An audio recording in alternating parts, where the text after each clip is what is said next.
We've talked about how Tantra has been about facing taboos, facing fear, facing the shadow in some way, going towards what is fearsome, what is forbidden, what is overwhelming, to actually kind of gracefully find ways to bridge into the repressed, the shadow, the subconscious. And we talked earlier today in the morning about the use of art as one way that we can do this. We talked about psychedelics. A way that is maybe less difficult, but that we can practice and we might prescribe or suggest to others, is to listen to points of view that we don't have. Maybe even a point of view that triggers us, a point of view that's opposite to ours. To listen and to really listen, to try to figure out, where is this coming from? What's the foundation of it? Rather than beginning with the certainty, that's just wrong, that's just evil, that's just terrible. Really trying to figure out how did they come to that understanding? What's it built upon? And maybe question some of our assumptions, because, for example, we might have the assumption that in relation to the right, the political right in the US, that the reason they have these views is because they're fundamentalist Christians. So no more curiosity needed, you've got your answer. That's why they have these ideas. Maybe it's more complex. Not all the right are even fundamentalist Christians, some aren't even Christians. So it's an answer that stops you from asking anymore and just keeps people in a category, and actually keeps you in a category as well. So one practice would be to listen to perspectives that are different. And I could say the same thing about how you could use art. You could explore art that isn't comfortable. Right? There might be art that you already surround yourself with. It's what resonates with you. It's what comforts you. So when I say the use of art, it could be maybe something that you've not connected with, or you've even found in some way disturbing. And again, discernment. So you're not using things to bring up trauma in a way that you're not able to integrate and resolve and dissolve. So with sensitivity, exploring what is triggering, with a degree of self-preservation, not preserving your, let's say, ego personality or your assumptions and convictions, but preserving your heart, protecting your heart. But that means perhaps coming into contact with things in a way that's a safe exploration of what's brought up.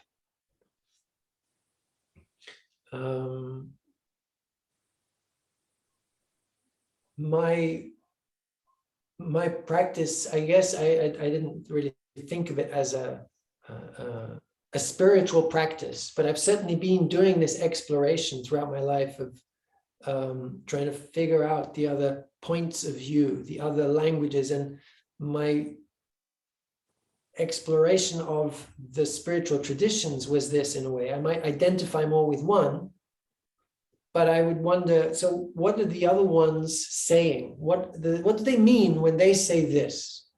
And I was willing to create bridges of empathy and connection with cultures that seem to be radically different. And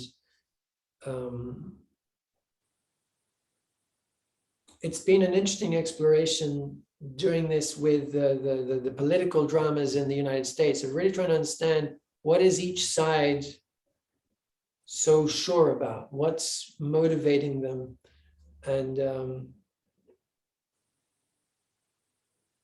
it's an interesting ground of exploration for this these polarizations in ourselves, to engage with some of these conversations that are existing. And I would say to neutralize the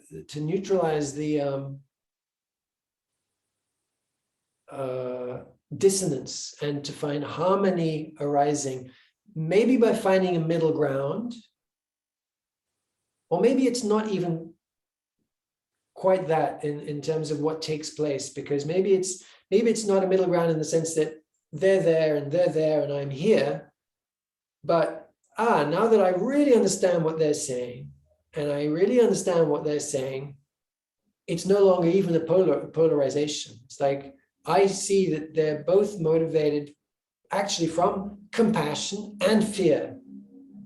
There's a mix of compassion and fear motivating both, and it's ended up creating this misunderstanding. It's mostly what it is, misunderstandings.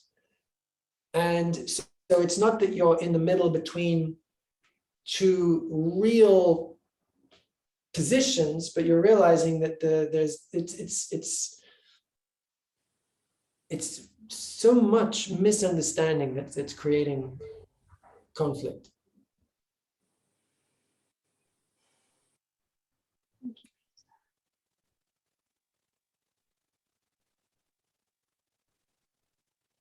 Thank you for being able to articulate when I go off into symbolism.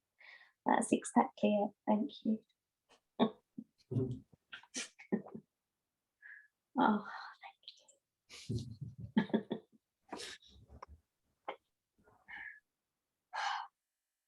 That's a relief.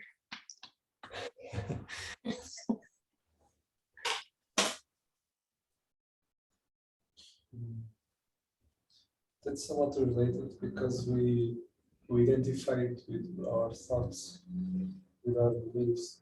So if someone else questions that, it's like he's questioning our identity. That is what is more sacred to us. So if now people don't feel safe. That's a really good point. Yeah. So they start to fight. They don't feel safe enough to question their certainties. And to allow another perspective. Yeah. Because yeah, sometimes the two perspectives are valid. They have the same value. But if you are scared, you need to hold your position because you are afraid of the other perspective that could destroy your perspective, and then what you are nothing. You are destroyed because you think you are the opinion or the belief, and we also have fear of being of the void. Yeah, I think that's what it is. It's a fear of not having a ground, a sense of certainty, and having an enemy. Although it sounds like an uncomfortable thing, it's also positions you in a place of certainty. I know I'm right, and that this position is good. And it's difficult to question that, because that gives so much security. Even though it's a conflictive position. It gives you existence. Or the type of existence that you feel comfortable with. Yeah, having your existence defined is comforting. At the same time that it's limiting. Yeah. And this is one of the human challenges, is this negotiation between the limitation and dissolution of barriers of identity. How do you transcend your current sense of self in a way that you are integrating a new expanded sense of self with a capital S, rather than just finding yourself, what's the word? Fragmented, rather than finding yourself fragmented because you've lost your sense of coherent self, expanding coherently into self with a capital S. I feel I don't want to hurt anyone. That's why I sometimes don't speak my truth. Yeah. You know, it's the offensive, it's the offending thing that silences me. Yeah, and we live in a culture that's very challenging that way, where many people are going to be feeling forced to stay silent. Yeah. For fear of offending and for fear of being ostracized, for being seen as hateful, because that's scary too. Yes. Hurting someone is scary, and being effectively thrown out of the tribe for being misunderstood is really scary. And unfortunately, saying nothing when we see that really big challenges are present in the way things are, that's scary too. So we're in an inescapable pressure. I have a question about that part of being scared of hurting someone, because that part is true. Sometimes I'm afraid of hurting someone with my perspective, with my words. But the other part is also true, that we are not responsible for what the other person might feel. But also that is not completely true, because we live in a relation with people. I mean, how, I see these 2 points and I'm kind of, okay, both of them are right for me, and I feel kind of stuck. What should I do with these 2 points? I mean, what should be my actions when I have to say something that I know that someone might the answer is it depends, right? Because I can think of an absurd scenario which I don't think you'd find yourself in, but just to create an example, like somebody could say something that you disagree with, and you're kind of upset that they said it, or you're upset for some other reason, right? But they said something you disagree with, and you say, you're just stupid, right? You just leave it at that. And you could say, it's up to them whether they're upset. It's up to them whether they hold on to their feelings or let it go. It's none of my business. I just said what I felt, you know, and that would be true in a way, and also very insensitive and I would say clumsy in terms of human relationship. So you could alternatively say nothing, even though you were triggered by something someone says, and you might feel that that's not being true to yourself, and perhaps not even helpful to them.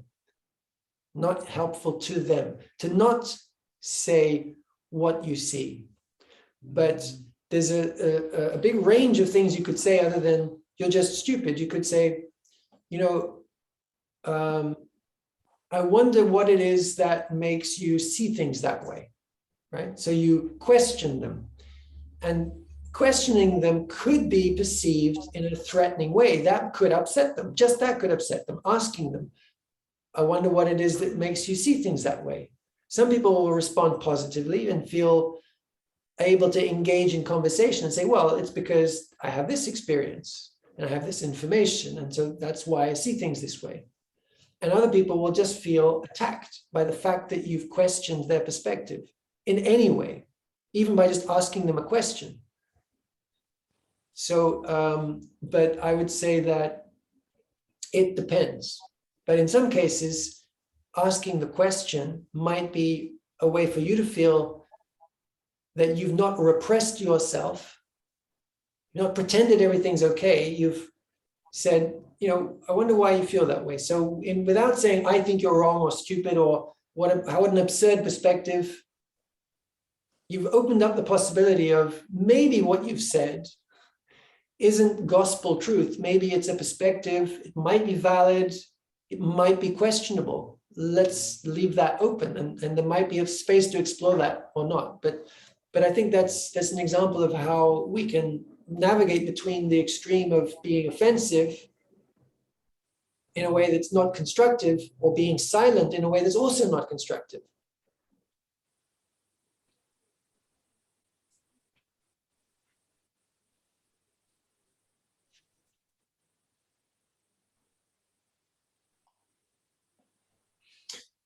When we were speaking earlier about the being empaths and being parents and being therapists and being really open and wanting to be of service and wanting to, in a way, experience everything that is and be open to that.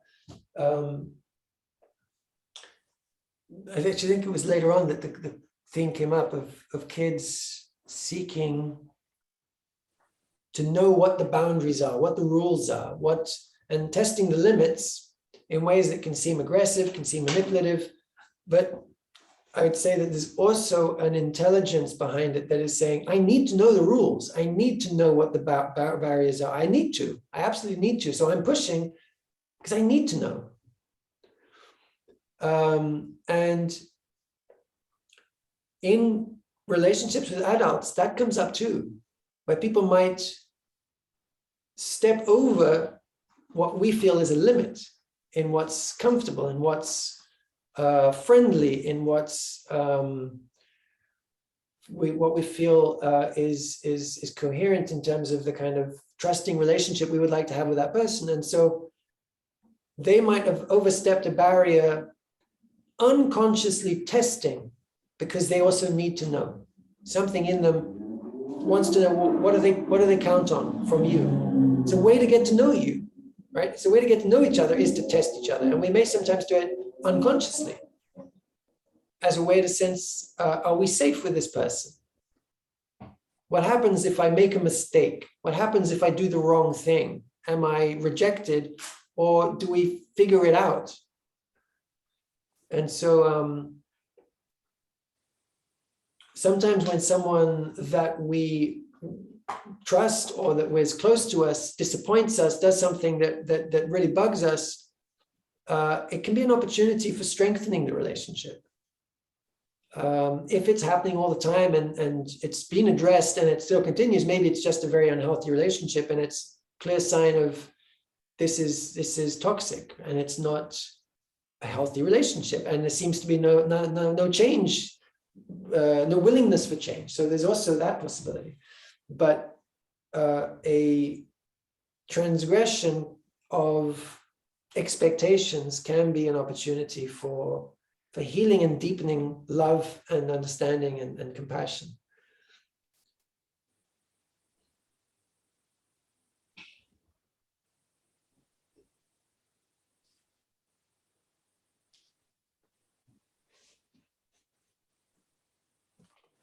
I feel like we've been through the 5 stages of grief. It's 5:30. I feel like you've taken me through all of the rainbow of emotion, and I feel really centered in compassion, the way today has played itself out. So thank you for that. That's it's been an extraordinary session, I feel, for me. Thank you for your feedback, Claire. Yeah. I want to honor the timing, and although I had said that we would do the mantra today, I don't want to extend the time. I'm willing to practice for those of you who want to, and we'll do it again tomorrow for those of you who can't now. If anyone wants to do it now, we can do a short practice now, and we'll do it also tomorrow, so that My son's just turning up, I think. okay. And I've got to go. Yeah. Okay. But I was thinking I'm gonna postpone my herbal thing. I'm really enjoying this retreat. This is nothing about you, Peter, but what I'm obviously I've been out in my van for the summer, and this is the first retreat I'm really present, which is extraordinary. It's really lovely, because sometimes I'm so out of my body I can't actually comprehend what we're talking about, or I go off for half an hour, come back and think, where are we? But I'm going to postpone my herbal thing because I'm getting a lot out of this. I feel it's amazing the amount of healing that's taken place. Wonderful. Thank you. Great. Okay. I will stay a little bit for the practice. Okay, my lovely. I'll see you all tomorrow. Thank Thank you. Bye, Claire. Bye-bye. Thank you so much, all of you. Okay.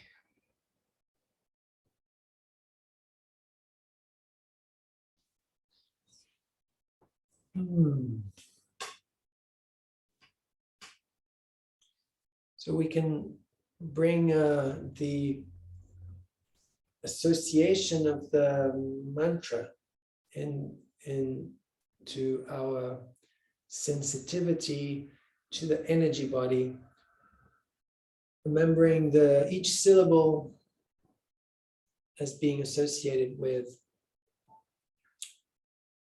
one of the 5 chakras beginning at the root or earth. So Om, as we said in relation to the mantra yesterday, as we talked about, Om is all inclusive. Om is Shakti. Om is everything. So Om is not one of the 5 elements. So first is Om in the mantra, and then the 5 elements in Na, the earth, Ma, and water, Shi, and fire, Va, air, and Ya, the 5th element, ether, space, Akash.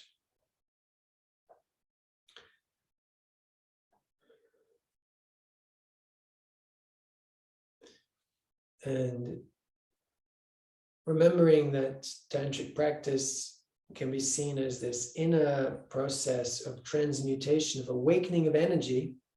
So 2 complementary aspects: the awakening of energy that is associated with Kundalini, but Kundalini is also associated with transmuting energy as she works her way through the body, through the energy body. So it's a transmutation, of freeing up of everything that got stuck and began to obscure the purity of being. So the elements are resonating in their purity by having their sounds vibrated. They're returning to their pure primordial quality. And another way you could say this is it's bringing us back to pure presence, unconditioned beingness. So when we ask, what is liberation, right? Or liberation from what? You could say from whatever is preventing us from feeling fully alive, present, connected, authentic. Whatever's obscuring that expression, preventing, repressing that expression of life in its beauty, in its fullness, in its richness, being liberated from that. It could be considered to be karma, if we use the terminology from Sanskrit, or we could think of it as conditioning, as trauma, as beliefs, as patterns and habits, as many labels we could use to identify aspects of the stuckness, the conditioning. But this use of the 5 elements is to free up all the accumulations around each of these elements. Come back to wholeness.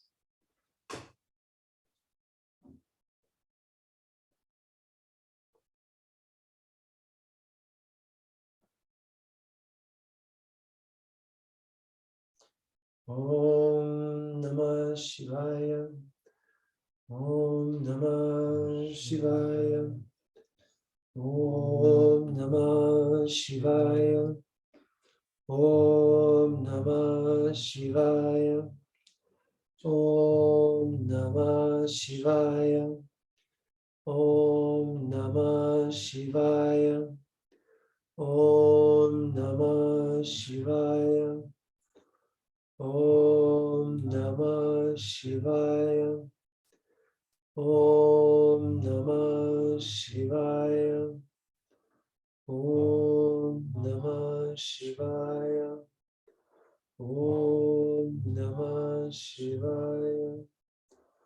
Om Namah Shivaya. Om Namah Shivaya. Om Namah Shivaya.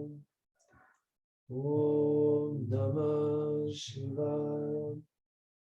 Om Namah Shivaya. Om Namah Shivaya.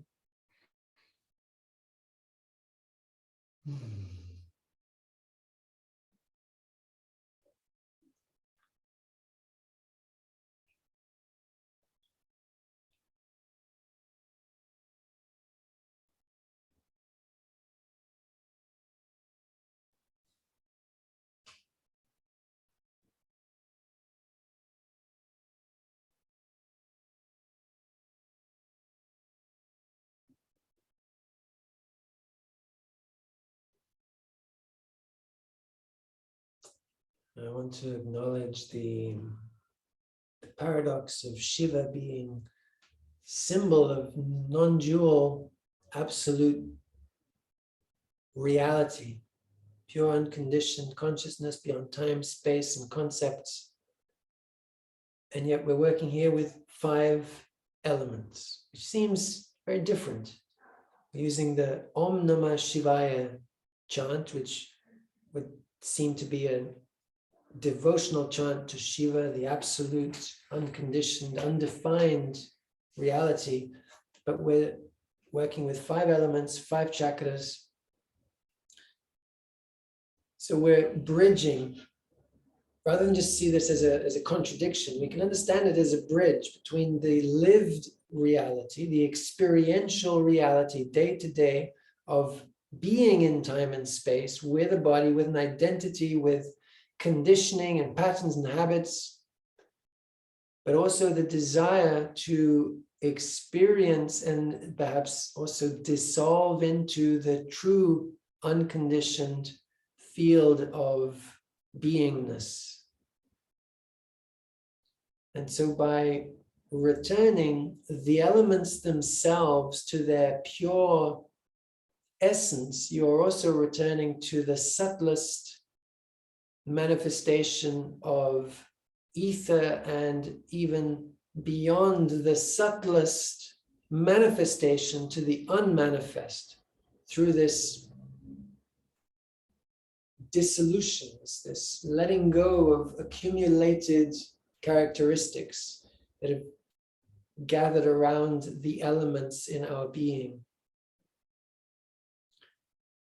So by not pretending that there is no experience of duality, and just focusing on the dual as a contemplative truth, we're actually beginning by acknowledging, in a way, the basis of experiencing duality, to allow for transformation to take place in the realm of habit, of patterns, of identity, allowing for a shift in the patterns, in the identity, a shift in the nature of that which is manifest, to become pure emanation of beingness, embodied reality, not transcending the body into reality by dissociation, but allowing for this to be embodied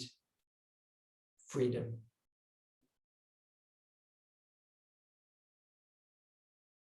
Om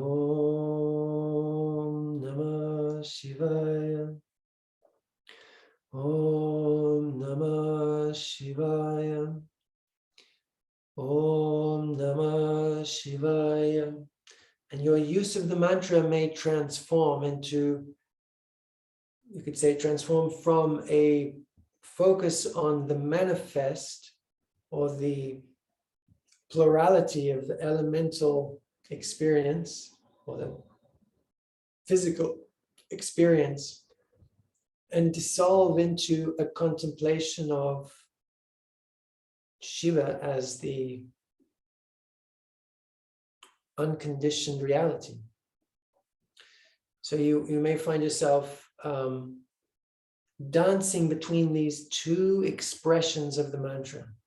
The one that is a purification of the elements and the one that is just a celebration of the reality of non-dual freedom, unconditioned beingness.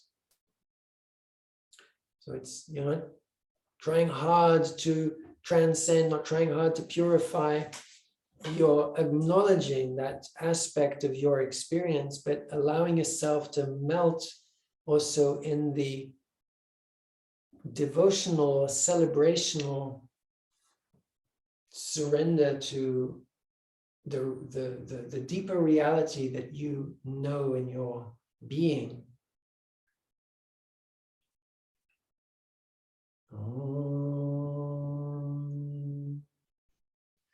Om Namah Shivaya. Om Namah Shivaya. Om Namah Shivaya. Om Namah Shivaya. Om Namah Shivaya. Om Namah Shivaya. Om Namah Shivaya. Om Namah Shivaya. Om Namah Shivaya. Om Namah Shivaya. Om Namah Shivaya. Om Namah Shivaya. Om Namah Shivaya. Om Namah Shivaya. Om Namah Shivaya. Om Namah Shivaya.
Within the Siddha Tantric tradition of South India, the Tamil Siddha tradition, this mantra is the great practice.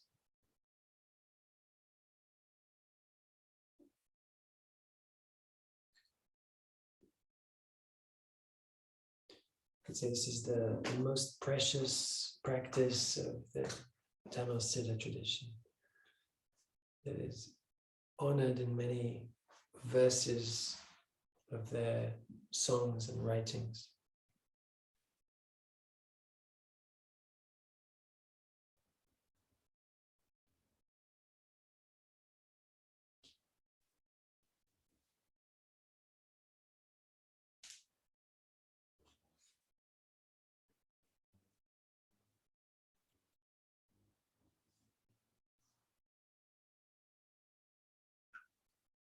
Any sharing before we complete for today?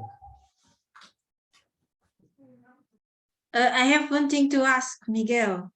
If, as we are coming together tomorrow, I want to know if you want to come earlier, because I really am having a strong calling to go to the temple in the morning. If you want to join me to the Shiva temple before coming to the class. I don't know the Shiva temple. The Shiva It- It's temple. in Lourdes. Huh? It is in Lourdes. Okay. If you want to join me, or if you don't, I can go another day. We can go. I only know the one in Tilhares. Yeah, so we'll go. Yeah, then we'll decide the timing on Telegram. Okay. Yeah. Okay. Before going to the class, we'll go to the temple. Okay, thank Yeah. you for the invitation. Very And good. I have another thing to propose, because in the month of September there will be a festival called Navratri, where the 9 forms of Goddess Durga is praised during 9 nights. So we have one weekend this time, and I want to propose, if I can write in our group if we can decide a day so you all can join us to the festival. It's mostly like it's dancing, yes, and in the end we do arti. We perform arti. So if like most of the people agrees, we can go there and I can book an arti for us, so we can do it as a team. Beautiful. Yeah. Beautiful. Yeah. Thank you. Great idea.